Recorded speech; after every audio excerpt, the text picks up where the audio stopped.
जय हिंद दोस्तों। आज हम लोग मध्यकालीन इतिहास के प्रथम पड़ावों पर चर्चा करेंगे और हमारे पास डॉक्टर सतीश चंद्रा जी की एक बुक है मध्यकालीन इतिहास पार्ट 1। आप लोगों को एक शंका होगी, इनके 2 पार्ट है, लेकिन इनकी बुकों में बुक जो है इनके बुक में पार्ट 1 पार्ट 2 नहीं लिखा हुआ है। जो पहला बुक है इनकी, उसमें पार्ट 2 और पार्ट 1 में अंतर कैसे पता चलेगा। जो उनकी पार्ट 1 है ये 1206 से लेकर 1526 तक है। उसके बाद में दूसरा जो है वो 1526 से आगे।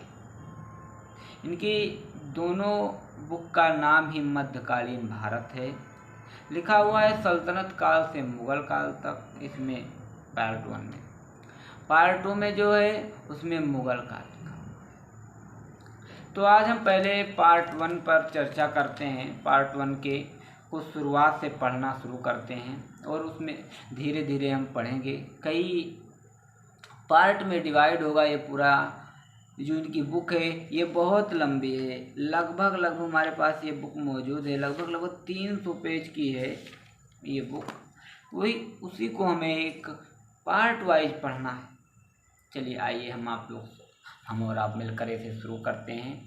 तो पहला चैप्टर जो है, ये चैप्टर का नाम है 10वीं और 12वीं सदियों के बीच पश्चिम और मध्य एशिया एवं भारत की ओर तुर्कों का प्रसार। 10वीं और 12वीं सदियों के बीच पश्चिमी और मध्य एशिया एवं भारत की ओर तुर्कों का प्रसार। आइए शुरू करते हैं। पश्चिम एवं मध्य एशिया भौगोलिक दृष्टि से भारत से संबंध है, हालांकि उनके बीच पर्वतीय प्राचीर विद्यमान हैं जो भारत को मध्य और पश्चिम एशिया से पृथक तो करते हैं, लेकिन उत्तर में हिमालय की भांति आलग्न व्यवधान स्थापित नहीं हुए। इसके परिणाम स्वरूप यायावर और अर्ध यायावर समूहों ने पहाड़ी दर्रियों के माध्यम से पंजाब से बंगाल की पूर्वी सीमाओं तक विस्तारित सुसिंचित उर्वर मैदानों, समृद्ध एवं उन्नत नगरों तथा बंदरगाहों एवं परिश्रमी किसानों, दक्ष शिल्पकारों और अनुभवी व्यापारियों, इसके अलावा सेठ साहूकारों के विस्मयकारी ऐश्वर्य की ओर आकृष्ट होकर भारत में प्रवेश करने का निरंतर प्रयास किया है।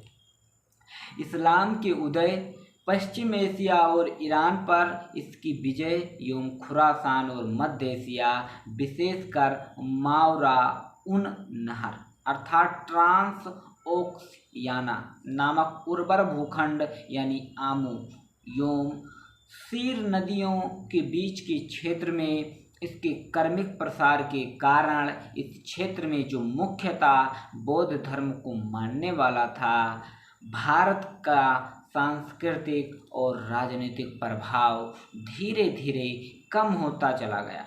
चीन और पश्चिम एशिया के साथ भारत के स्थलीय व्यापार पर भी इसका प्रतिकूल प्रभाव पड़ा। पश्चिमी भारत के बंदरगाहों से होने वाला व्यापार भी कुछ समय के लिए प्रभावित हुआ, किंतु अरबी समुद्री व्यापारियों की गतिविधियों के कारण यह व्यापारिक खास अधिक समय तक नहीं रहा। इन्होंने पश्चिम एशिया एवं दक्षिण पूर्व एशिया के देशों तथा चीन के साथ भारतीय समुद्री व्यापार को पुनर्जीवित एवं मजबूत कर दिखाया।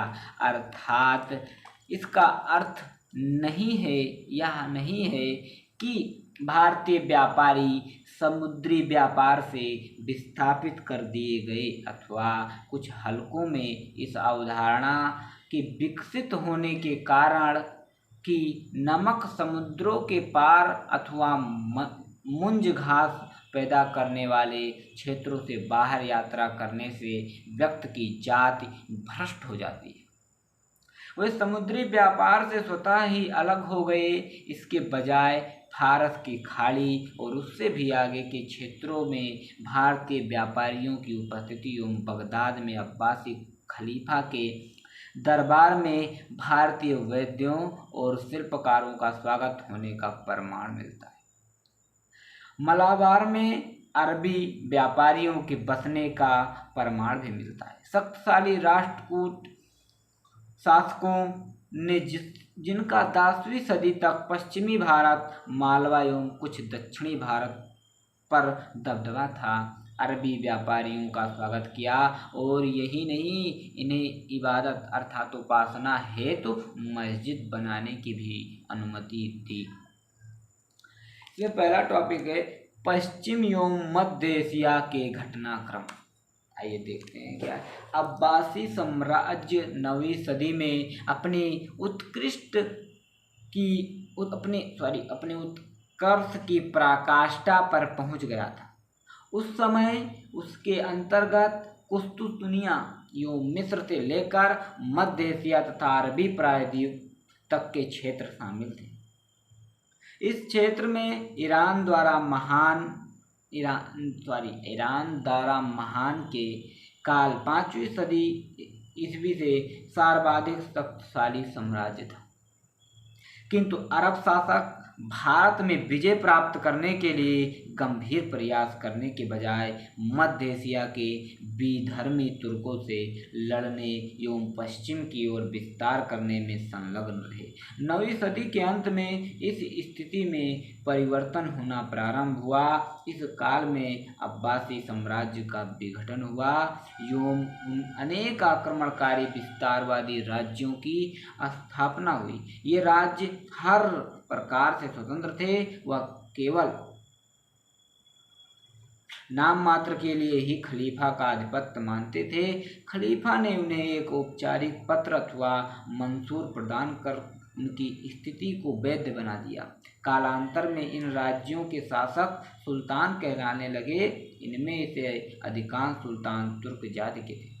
तुर्क लोग व्यायावर थे और उन क्षेत्रों में रहते थे जिन्हें अब हम मंगोलिस्तान और सिंकियांग के नाम से जानते हैं। वे 8वीं सदी से ही मावरा उन नहर अर्थात ट्रांस ओक्सियाना नामक क्षेत्र में घुसपैठ कर रहे थे, जो पूर्व एशिया की प्राचीन सभ्यताओं वाले देशों और मध्य एशिया के अंतर्वर्ती क्षेत्र था। अब्बासी खलीफाओं और इतिहास के ईरानी शासकों ने तुर्कों को भाड़े के सैनिकों एवं दासों के रूप में मंगवाया। उन्हें इस्लाम में धर्मांतरित कर अपने महल में प्रहरियों के रूप में नियुक्त किया। तुर्की सेना नायकों ने शीघ्र ही ईरानी भाषा और संस्कृत को आत्मसात कर लिया, जो इससे क्षेत्र में प्रचलित थी। इससे पूर्व अरबी और फारसी शासक वर्गों की भाषाएं रही थी और योम अब्बासी राजवंश पर फारसी संस्कृति तथा प्रशासनिक क्रियाकलापों का व्यापक प्रभाव था। इस प्रकार तुर्की आप्रवासियों का इस्लामीकरण एवं फारसीकरण हुआ। इन्होंने भावी क्रियाकलाप निर्धारण किए और वे न केवल उन तुर्की कबायलियों से लड़े जिन्होंने इस्लाम स्वीकार नहीं किया था, बल्कि भारत में भी प्रवेश किया। अब्बासियों के पतन के बाद इस क्षेत्र में सर्वाधिक शक्तिशाली राजवंश समानी राजवंश 874 से 999 था, जिसकी स्थापना बल्ख में आए एक धर्मांतरित ईरानी कुलीन पुरुष ने की थी, जो समरकंद, हिरात आदि का हाकिम था। कुछ समय बाद गजनबी राजवंश 962 से 1186 ईस्वी तक इसका टाइम पीरियड रहता है का उदय हुआ। इसका संस्थापक अलप्तगीन था, जो सामानियों का एक तुर्क दास अधिकारी था। गजनबियों को हटाकर सल्जूक आए और सल्जूकों को हटाकर ख्वारिज्म साम्राज्य की स्थापना हुई, जिसकी राजधानी मर्व नगर में थी।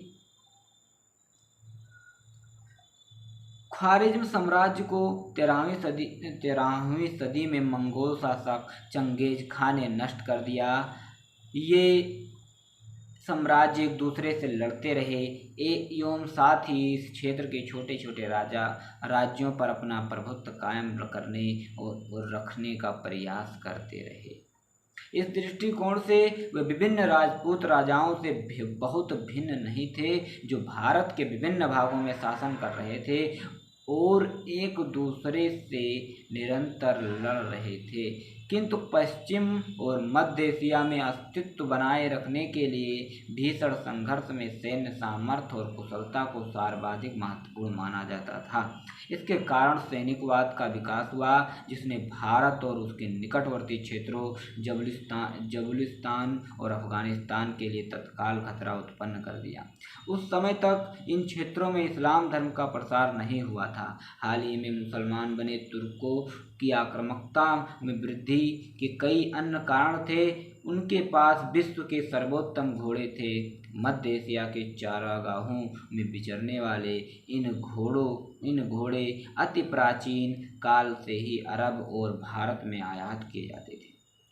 भारत में प्रशिक्षित घोड़े फुर्ती व गति के मध्य एशियाई घोड़ों की बराबरी नहीं कर सकते थे और न ही भारतीय घुड़सवार कौशल एवं गति दोनों में ही तुर्की घुड़सवारों के समकक्ष ठहरते थे। पश्चिम और मध्य एशिया के घटनाक्रमों ने भारत में संभवतः इन घोड़ों के आयात को सीमित कर दिया। गौर के आसपास के पर्वतों में भी धातुएं और विशेषकर लोहे का बाहुल्य था। उस क्षेत्र के कई अन्य नगरों की तरह वहाँ युद्ध सामग्रियाँ के उत्पादन की परंपरा रही थी। इस प्रकार तुर्कों को भारी परिमाण में युद्ध सामग्री तथा घोड़े उपलब्ध थे। वह दोनों ही उस काल के युद्ध के महत्वपूर्ण अंग थे। दूसरे उन्हीं दिनों पश्चिम एशिया में गाजी की अवधारणा का विकास हुआ। मावरा और नहर एवं उसके निकटवर्ती क्षेत्रों ने ईरानी शासक के स्थान धीरे धीरे तुर्क लोग, जिन्हें यायावर तुर्क भी शामिल थे, वह जिन्हें तुर्कमान कहा जाता था, ले जा रहे थे। उस क्षेत्र के ईरानी एवं तुर्क मुस्लिम शासकों को कराखिताई अथवा मध्य एशिया के घास के मैदान में रहने वाले गुज्ज अथवा अवगुज्ज एवं अन्य जनजातियों का समान ही यायावर व गैर मुस्लिम तुर्कमानों का नियंत्रण दबाव का सामना करना पड़ रहा था। प्रतिरक्षात्मक युद्धों के साथ साथ तुर्की शासक स्वयं भी दासों को पकड़ने के लिए तुर्कमानों के नियंत्रण में आने वाले मध्य एशियाई घास के मैदानों में लगातार छापे मारते रहते थे, क्योंकि समरकंद में और बुखारा के दास बाजारों में तुर्की दासों की भारी मांग थी। एवं इस रक्षात्मक आक्रामक और युद्ध की जिम्मेदारी आंशिक रूप से उन स्वयंसेवकों पर आ पड़ी जो इस्लाम की रक्षा और प्रसार करने के जोश से ओतप्रोत थे। इन स्वयंसेवकों को कोई नियमित वेतन नहीं मिलता था और इसकी भरपाई लूट के माल से करते थे। इन स्वयंसेवकों को गाजी कहा जाता था। गाजी भावना, जिसका प्रयोग पहली बार गैर मुस्लिम तुर्कों के विरुद्ध लड़ने में हुआ, आगे चलकर भारत के काफिरों के विरुद्ध भी प्रयुक्त हुई। इस आंदोलन के साथ सर्वाधिक घनिष्ठ रूप से संबंध लोगों में सबसे पहला व्यक्ति महमूद गजनी था, जिसके सर्वाधिक घनिष्ठ रूप से संबंध लोगों में सबसे पहला व्यक्ति महमूद गजनवी, जिसके धन प्राप्ति के लिए भारत में किए गए अभियान जगत विख्यात है। दूसरा व्यक्ति सल्जूक शासक संजर था, जिनकी 1142 से 43 में खिताई मध्य एशिया के गुर खान की गैर मुस्लिम गिरोहों के हाथों भारी पराजय हुई। यहाँ संजर के जीवन वृत्तांत से हमारा कोई विशेष सरोकार नहीं है। इतना जानना काफ़ी है कि 1152 ईस्वी में वह ओगुज अथवा गुज के हाथों पराजित और कैद हुआ। कुछ समय बाद वह भाग निकला, किंतु शीघ्र ही मर गया। किंतु इससे मुस्लिम तुर्कों और व्यापक तौर पर मुस्लिम शासकों की दुर्बलता का बोझ अवश्य होता है। इस काल के कुछ सर्वाधिक शक्तिशाली मुस्लिम राज्य भी मध्य एशिया के गैर मुस्लिम तुर्कों के विरुद्ध युद्ध में सफल नहीं हो पाए और बाद में उन्हें मंगोलों के सम्मुख घुटने टेकनी पड़ी। किंतु कुछ संस्थात्मक कारकों ने खुरासान और ईरान में तुर्क सैन्य शक्ति की वृद्धि में सकारात्मक योगदान दिया। इनमें एकता पद्धति सर्वाधिक महत्वपूर्ण थी। एकता एक भूक्षेत्रीय अनुदान था जो उसके अधिग्राहों को किसानों से राज्य को प्राप्त होने वाला भू राजस्व और एवं अन्य करों की उगाही करने का अधिकार प्रदान करता था। किंतु इसके कारण इक़्तिदार को मौजूदा भूमि अधिकारों में हस्तक्षेप करने का अधिकार नहीं था और न ही किसानों के शरीर, धन, पत्नियों और बच्चों पर उसका कोई हक बनता था। एकता के एवज में इक़्तिदार को एक निश्चित संख्या में सैनिक रखने पड़ते थे और सुल्तान के आदेश पर उन्हें सुल्तान की सेवा में प्रस्तुत करना पड़ता था।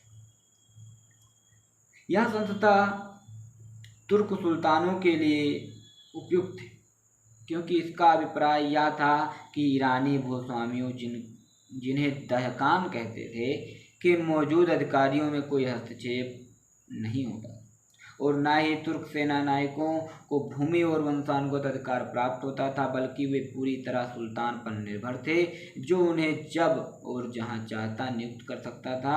यही अत्यंत गतिशील सैनिक बल जो अपने भरण पोषण के लिए शासक के रूप में समर्थन और सहायता पर आश्रित थे, तो सुल्तानों के नेतृत्व में मुस्लिम ताकत के भावी विस्तार का मुख्य उपकरण साबित हुआ। आज की इस छोटी सी वीडियो में बस इतना ही। नेक्स्ट वीडियो में इससे हम आगे की चर्चाएं करेंगे और हम ऐसे करते करते पूरे मध्यकालीन भारत डॉक्टर सतीश चंद्रा जी की इस बुक को ख़त्म करेंगे। ऐसे छोटे छोटे प्रयासों के साथ हम ये पूरी पुस्तक आपको पढ़कर सुनाएंगे, छोटे छोटे पार्ट में। इस वीडियो में इतना ही, फिर मिलते हैं आपसे।